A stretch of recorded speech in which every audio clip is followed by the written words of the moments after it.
શ્રી મહાપ્રભુજીએ બહુ જ અદ્ભુત બેલેન્સ પોતાના સિદ્ધાંતમાં આ બંને વિચારનો કર્યો છે. સૂતક લાગે, પિંડરું લાગે આપણને, ત્યારે અમુક સમયે આપણે સેવા સત્સંગ નથી કરી શકતા, કારણ કે આપણું આ સમય, આપણું જે એક્શન, આપણું જે કર્તવ્ય છે તે વધારે પરિવારને કેળવવા માટે, પરિવારનું ધ્યાન રાખવા માટે, પરિવારને ઉછેરવા માટે આપણું મહત્વ વધારે છે.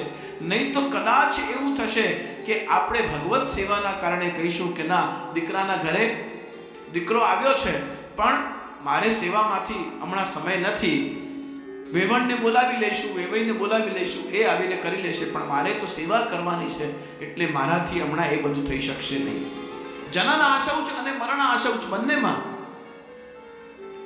બહુ જ વિધિવત રીતે આપણને આ મર્યાદા બતાવવામાં આવી કે જે વખતે જે કર્તવ્યની પ્રધાનતા છે મનુષ્ય તરીકે, એ કર્તવ્ય આપણે તે સમયે કરીને અને પછી આપણી ફિલિંગ્સ, આપણી જે ભાવના છે એ ભાવનાને સુરક્ષિત રાખવાની છે. हमारी भावना किसी और की आलोचना का कारण नहीं बननी चाहिए. આપણી ફિલિંગ્સ, આપણી ભાવનાઓ પર કોઈ ટિપ્પણી કરે એવું અનન્ય સમર્પિત જે વૈષ્ણવો છે એમને ધ્યાન રાખવું કે એમની બીજી બાજુ જે પારિવારિક કર્તવ્યો છે એને પણ એટલા જ સુંદરતાથી એમણે નિભાવવા, અને એ નિભાવીને પછી સર્વસ્વ, કારણ કે એક્શન તમારી ત્યાં હશે તો તમારી ફિલિંગ્સમાં ડિસ્ટર્બન્સ નહીં આવે.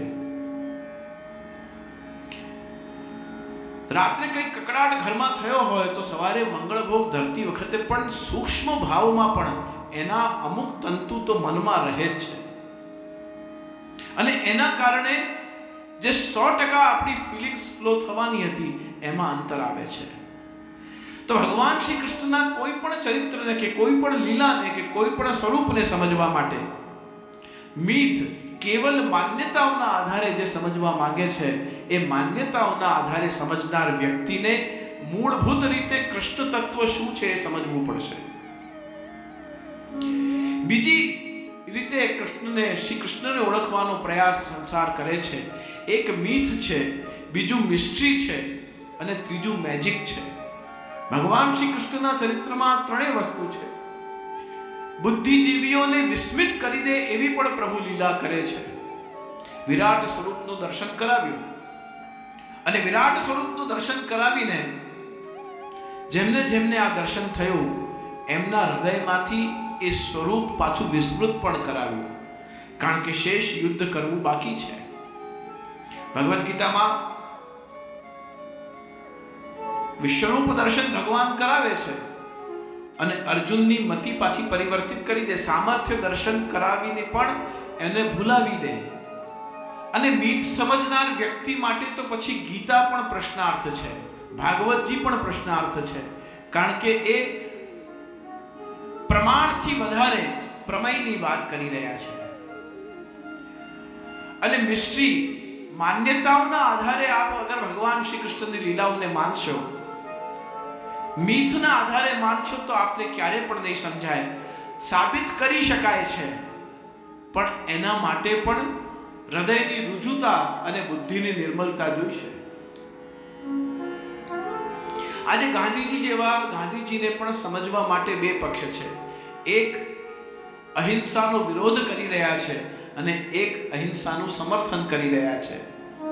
એક એને સારી ગણાવે છે, એક એને ખોટી ગણાવે છે. મૂળ વિષય પાછળના રહસ્યને સમજ્યા વગરની બનતી માન્યતાઓ, એ મિસ્ટ્રીઝ જે છે એ ઘણીવાર ઇલોજિકલ મિસ્ટ્રીઝ આપને મૂળભૂત ઈશ્વર તત્વમાં અનેક પ્રશ્નોને જન્માવી શકે છે. તો મિથ, મિસ્ટ્રી અને મેજિક, એને ભગવાનનો જાદુ સમજી લો, તમે મેજિક સમજી લો કે ભગવાન કર્તુમ અકર્તુમ અન્યથા કર્તુમ છે. બધા કરી શકે એ પણ કરી શકે, કોઈ ન કરી શકે એ પણ એ કરી શકે, અને કોઈએ ક્યારે ન કર્યું હોય એવું પણ જે કરવામાં સામર્થ્યવાન છે એનું નામ ઈશ્વર છે.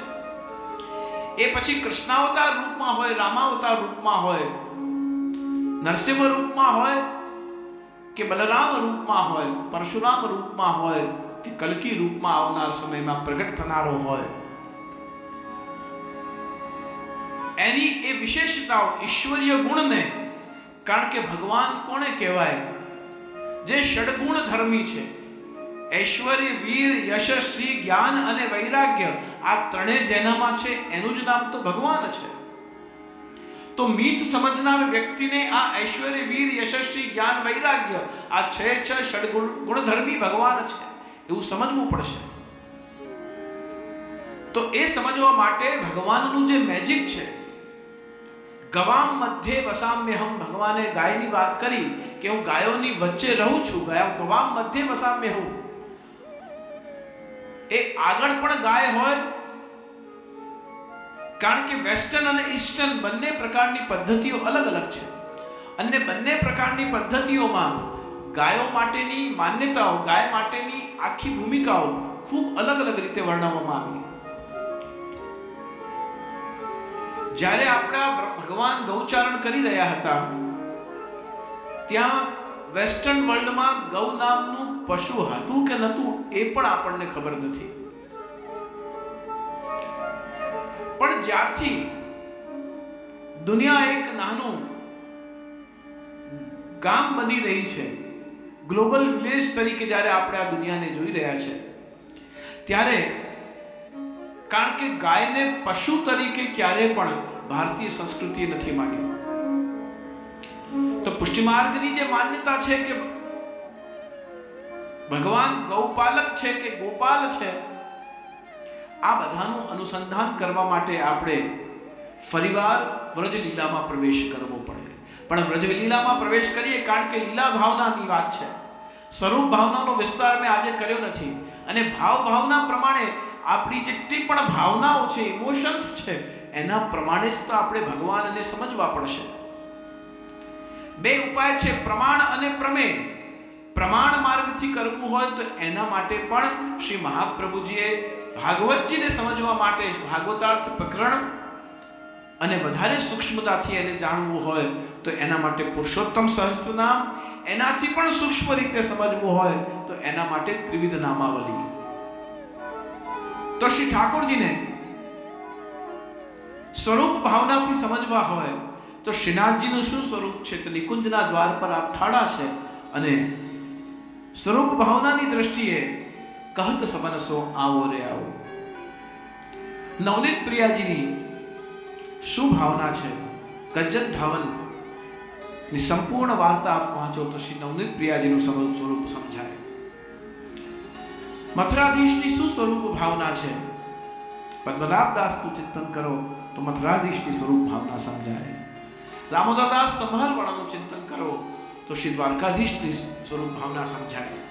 વિઠ્ઠલનાથજીનું કઈ રીતે પ્રભુ શ્રી મહાપ્રભુજી પાસે પધાર્યા, અને જે દિવસે પધાર્યા તે દિવસે શ્રી ગુસાઈજીનું પ્રાગટ્ય શ્રી વલ્લભના ઘરે થયું.